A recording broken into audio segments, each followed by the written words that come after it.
As exciting as the World Cup is, Africans might no longer share in the excitement as one after the other. Their teams have crashed out of the World Cup. Nigeria crashed out on Tuesday after losing 2-1 to Argentina. The same fate befell Senegal and Tunisia yesterday. President of the Nigerian Football Federation, Amaju Pinnick, has apologized to Nigerians following the early exit of the Super Eagles from the 2018 FIFA World Cup. Pinnick spoke to TVC exclusively in Russia, where he called on Nigerians at home and in diaspora to remain positive about the team as preparations for the next tournament, Qatar 2022, will start immediately. Oh, a yellow card given. Respect to that friendly occasion. Moses scores for Nigeria. They're level. I will apologize to Nigerians because I know there are a lot of heartaches yesterday, I will apologize and possibly take responsibility as the president of the Nigerian Football Federation. We did all we could, but our best wasn't good enough. We gave them the best preparation going to the World Cup. The preparation was quite quality and everybody attested to it. But that's the best we could do. We were not going to play the game for them, and that's the truth. But we are not blaming anybody. It's a game. And Nigerians must always brace up moving forward that game can go either way. But it's also good to always be optimistic that we can win at all time.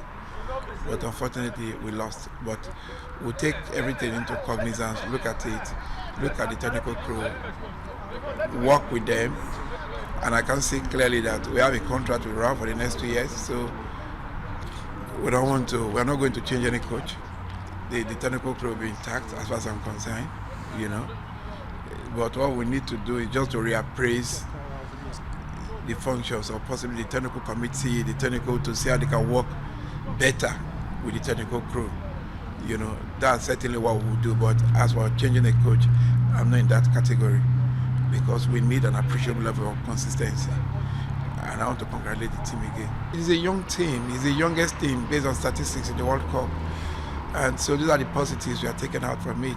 We have a team for the future, a great team.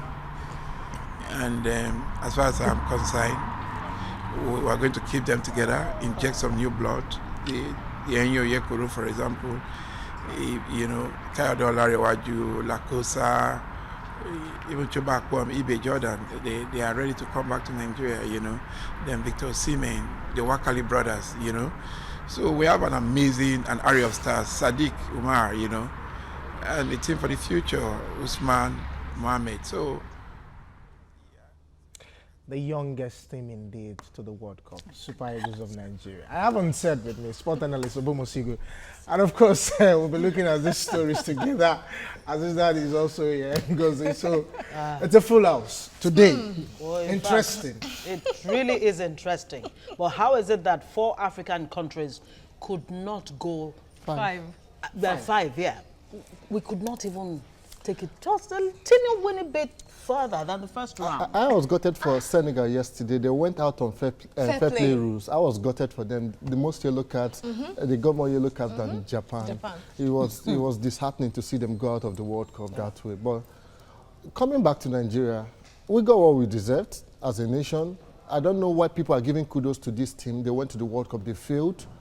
And I don't know what the NFF president was saying over there. The bottom line is that... Yeah, it says it's a team of the future. It's the youngest team I don't know what he's talking about. We went to the World Cup and we failed. And leading to this World Cup, when I saw what was happening, when I saw our team, when I was on the news here.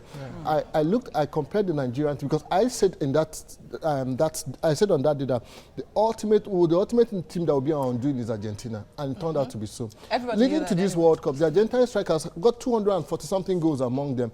At that time, we've not had our final 23-man list. The total goal between our strikers that time, including Junior Lokosa, who ended up not going to the World Cup, was 64 odd goals. Take out Lokosa's 18 or 19 goals at that time. You find out that there was no scoring striker. But that is almost always the problem with the national team, must we especially the senior continue national that team. way? You don't have wingers, and then when you talk about wingers, the strikers as well. Someone to put the ball simply behind the net, inside the net. It's almost always the challenge. Look at the first match against Argentina.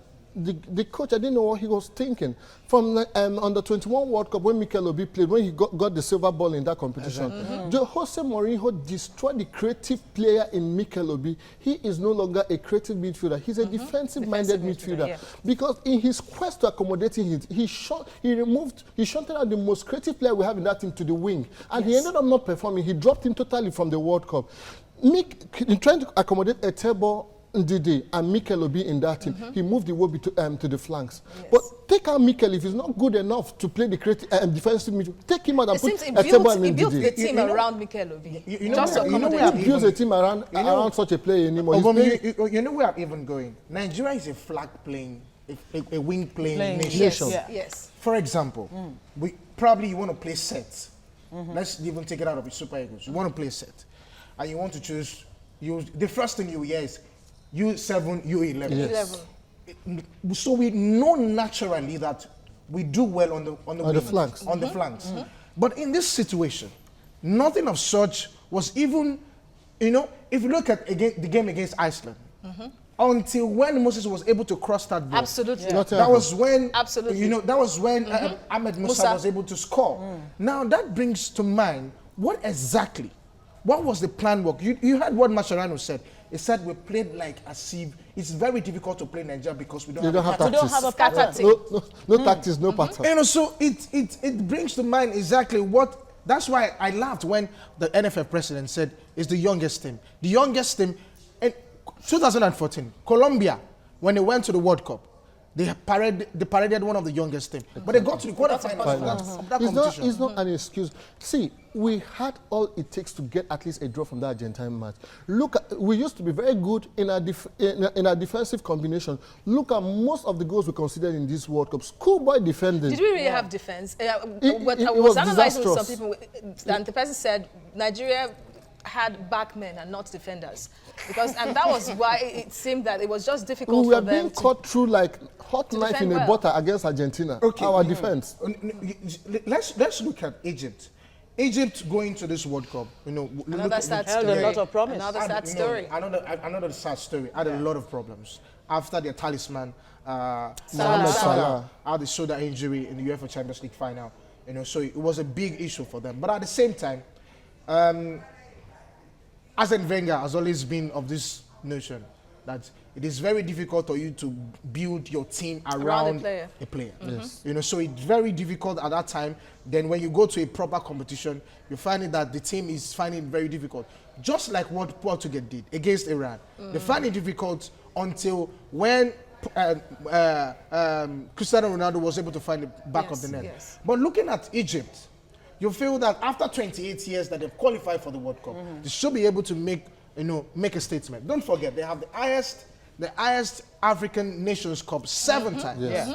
So going into this World Cup was a big one for them. Because they they had made the a coach, mistake of defending on Salah. they had a coach in Hector Cooper, who is former Inter Milan coach. Experienced Hector Cooper. Absolutely. So they had no excuse. I thought they became overtly emotional about Salah's injury, and football is a team sport. It's never about one-man player. Look, even the Argentina, I know the impact of Mohamed Salah if he was fully fit, but I felt that Egypt didn't come to the party. They didn't show their potential. They didn't show that die-hard spirit. That Egyptian team, that flair, it wasn't just something. There was no spirit in that Egyptian team. So I was hardly surprised they exited. So in other words, you agree with people who say, look, it's not stars, in quotes, that make, for success, that make a team.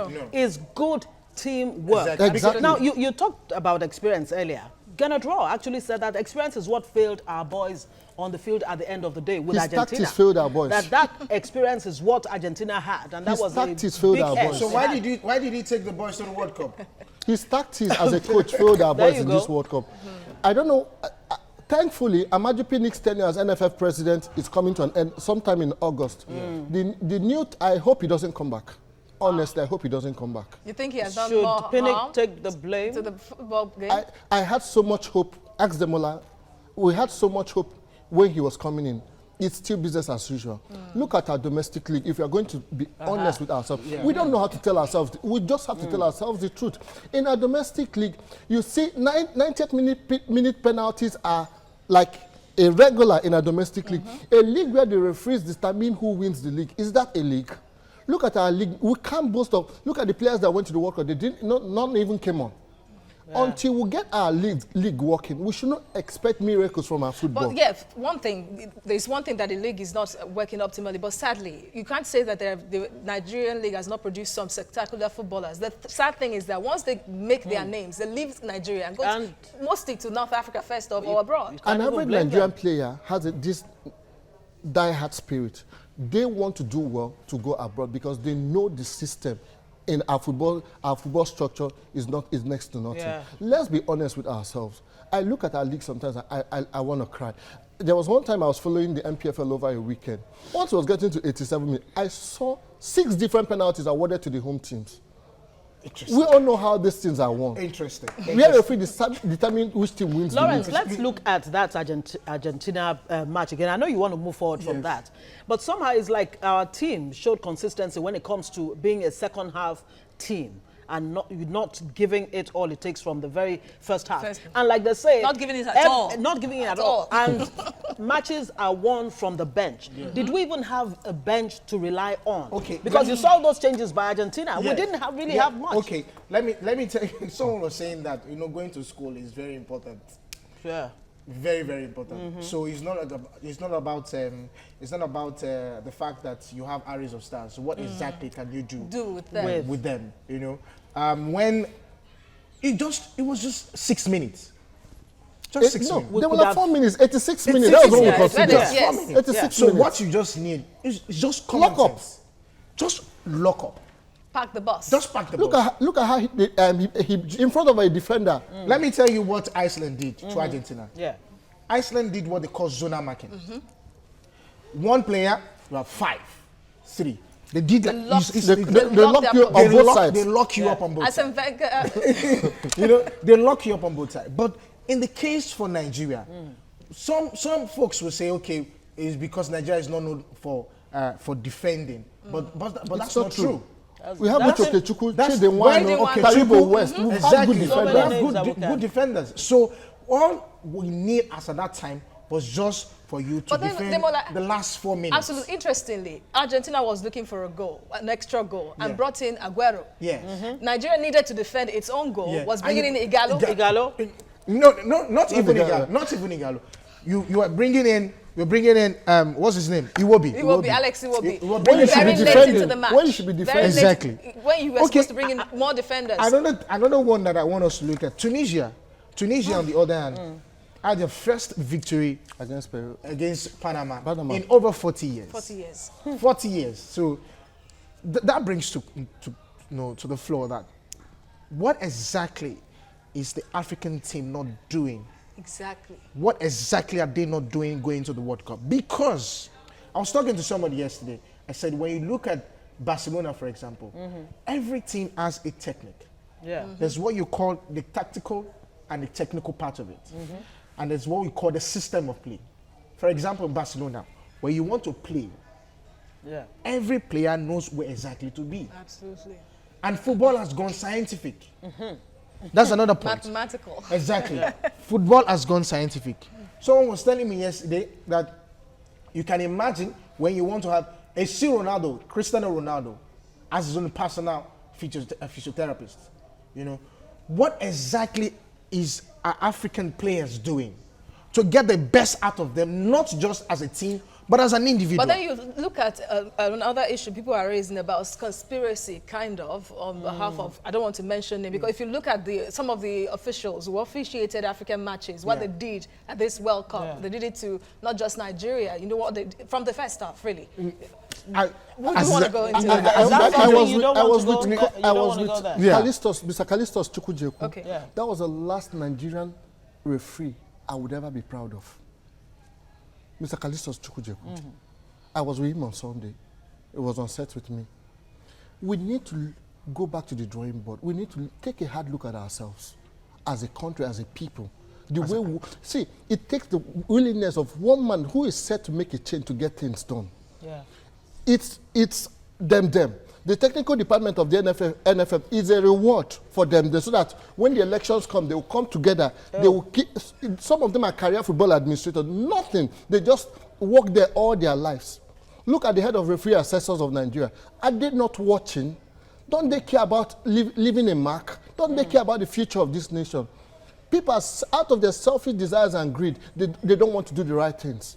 But remember, posterity will judge everything every man has done. It's reflecting in every area of our lives. Let's still talk about that unfair officiating and the... against Argentina. Yeah, it wasn't a penalty. No. That should have been a penalty. That's the first. I understood the referee's explanation. Let's even go. Might not be a penalty. They don't give it to Nigeria. Yes, that Iheanacho zone should have been a penalty. He made up for it. He made up for it for that Why penalty. should it have been a penalty? The one should have been in the first half. Why it should have been a penalty? Yes. Because in the first place, that ball was made for the head. For the head. And he opened his boot. Not for the boot. So, and they were almost apart. So what you would have done as a defender was to nod. But he raised his boot. But he raised his boot. And then the second one that hit the head first. That was the one I was referring to. The VAR one. That one is not a penalty. He hit the head before the hand. That was the one the referee went to do. But his arm was not beside him. His arm was out. And Mikel recalled that Mikel said he asked him. The head. He asked him why. Remember, Mikel said he asked him why he didn't give Nigeria penalty. He said he didn't know. What are we looking for penalties? If Igalo scored the two beautiful chances presented to him, we will not be talking about the penalty. Igalo missed chances. Let's look at Argentina's second goal. That Rose goal. You know, it just shows the lapses that we have in that. Okay, look at it. Look at it. Very interesting. Come on, who does that defender doing that? What? Come on. Who does that? Effective defense. It was just. It was. Okay. Remember, Leon Balogun prevented a goal from happening. Yes. He had to get a yellow card to prevent a goal from happening. He took one for the team. I think the coach. I had to clap for him. I think the coach should have knew. When we played five friendly matches, you lost 3. Exactly. You drew 2. No, yeah, you drew 2. You drew 2. So you should have. We kept telling Nigerians that friendlies didn't matter. Yes. They amounted to nothing. It does matter a lot. It does matter because after we defeated Iceland, Nigerians were rejoicing. I looked at the team before us. I wrote false hope. We will still exit the World Cup.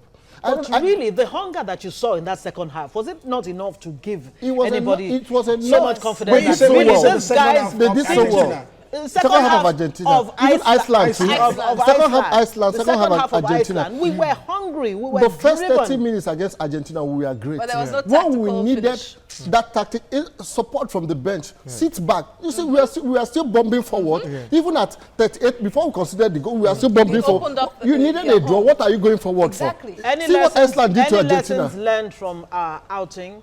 Any lessons learned? And please, let's not even forget to talk about that our young 19-year-old goalkeeper.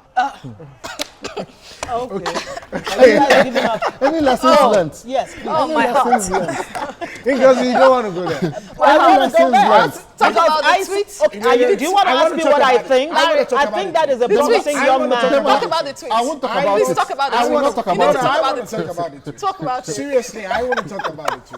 Okay, for example, after the match, JJ Okocha was analyzing. Yes. And he said, what Kenneth Omero display was not a good one.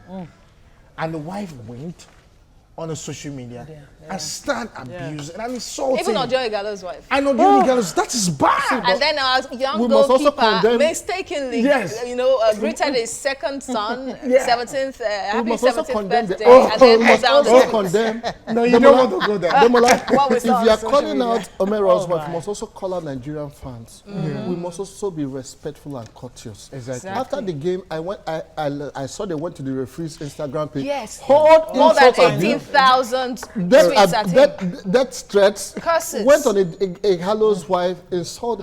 We should be civil. Yeah. Football is a team sport. Thank you very much. Thank you very much. And that is, of Thank course, you. Obomo Sigwe. And it's you, nice guys. to be on set with you guys. Thank you for I coming. never knew you like sport. Oh, when it Better comes, ask when the about stakes me. are high like this, oh my God, you take interest. Better ask him. All right, thank you very guys. much. Welcome. Thanks for having me.